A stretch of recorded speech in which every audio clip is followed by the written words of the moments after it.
Good evening, everyone. This is Matthew Holliday with First Hand Weather, And I'm Chris Nunley with Primo Weather. and we've got a couple of things that we're going to talk about today.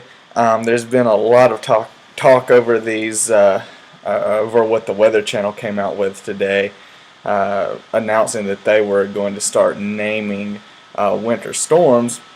I've been reading up on this a little bit, and I don't really see the point, I guess you can say, simply because I think it will cause more confusion than anything, and the names are pretty crazy also, don't you agree? Yeah, the names are definitely off the wall. As one person stated, they're similar to names that people may name their kids nowadays because people are trying to be so innovative and different. But this strategically is a marketing technique. The Weather Channel didn't do this to really raise awareness. Those are my beliefs. I think it's strictly promotion and marketing, which is actually a brilliant idea, but I think in the long run it really could cause some confusion if we have this private entity naming storms these names, and then another private entity is like, well, we're going to create our own list, and then you could have several different names circulating for one storm. So that's just a hypothetical um, example right there. But And I'm not necessarily against NOAA. I saw some stuff come out today also, some news come out today about where NOAA was going to start categorizing these winter storms. And I'm not necessarily against that. I think that that would not necessarily be a bad thing. But you've got the Weather Channel doing this. I've seen other smaller sites come out saying, well, we're going to start naming storms. And I just honestly think it's going to be more confusing. So that's just my take on it. Let us know what you think. We're curious also, and to what everybody else thinks. So enough of that, and let's get into what's about to take place. And we've got a lot of cold air that's going to come into the United States. And I pulled this off of HPC's site, and as you can see, we have a storm system that's moving, coming into the United States, and we're going to have a cold front with it. And there's going to be a lot of cold air behind that, and there's a pretty good chance of snowfall up into like Minnesota, North Dakota, and then up into Canada.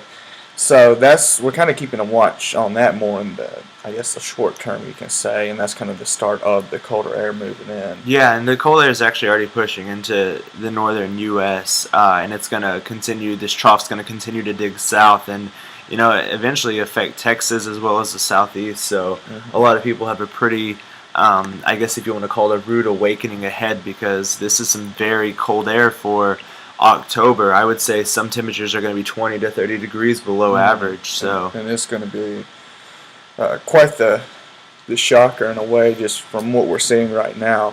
And this is the latest GFS, and this is surface temperatures. And as you can see the cold air pushing in along that frontal system, or behind that frontal system. And cold air is going to really dig pretty deep into the south and then move east as that trough moves east. And then we're going to be talking about snow in the northeast and maybe the Ohio River, parts of the Ohio River Valley. So it's not too early to see snow. We saw snow this time last year in Pennsylvania and surrounding areas, so it's not too early like some seem to think it is. It's really not, and given the setup and the pattern change, it's not out of the question at all. So we will show you here.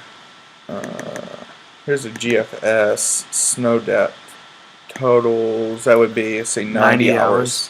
Yeah, and this is obviously right here. These are the snow depths at 90 hours. This is the 18Z.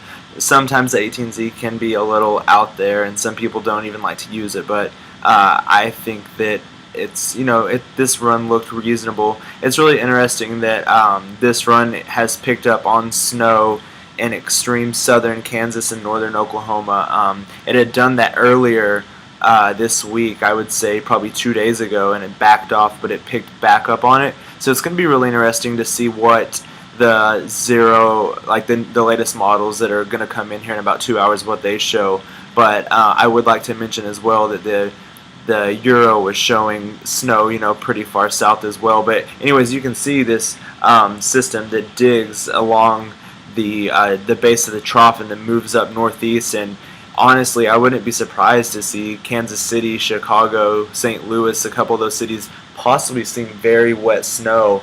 I'm not going to say it's 100% possibility, but if you see a couple flakes mixed in, do not be surprised. And the Northeast definitely has the best chance later on with this system to see snowfall. And that's what I'm thinking. And I pulled these on here. This is more short term again.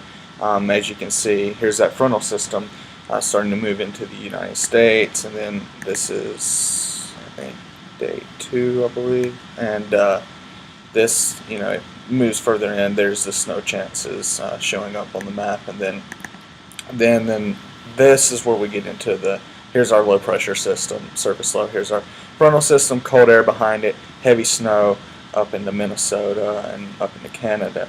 And then we'll show you the GFS snow depth this would be 120 hours, so I guess that would be towards this weekend. And here you go with the snowfall picking up in like the Northeast and stuff, where we're expecting to see some flakes at least, maybe some accumulations in some of the higher like elevations and stuff in Pennsylvania, but mainly just some snowfall. So yeah, and I'd also like to mention that a lot of areas across the Midwest will see their first freeze and frost.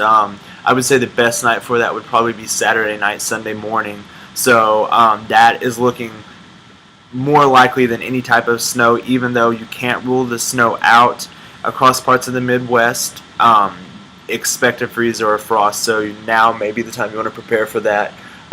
Protect your plants and your pipes and your pets and items such as that. And I think we're going to wrap it up here, try to keep it fairly short. If you like our videos, please subscribe to our videos on YouTube. You can actually go onto our YouTube page and do that, and then that way you'll know when we do these videos. Also, please like us on both of our Facebook pages, and I'll put the links in the description. So have a good evening, everyone. Thanks, you all.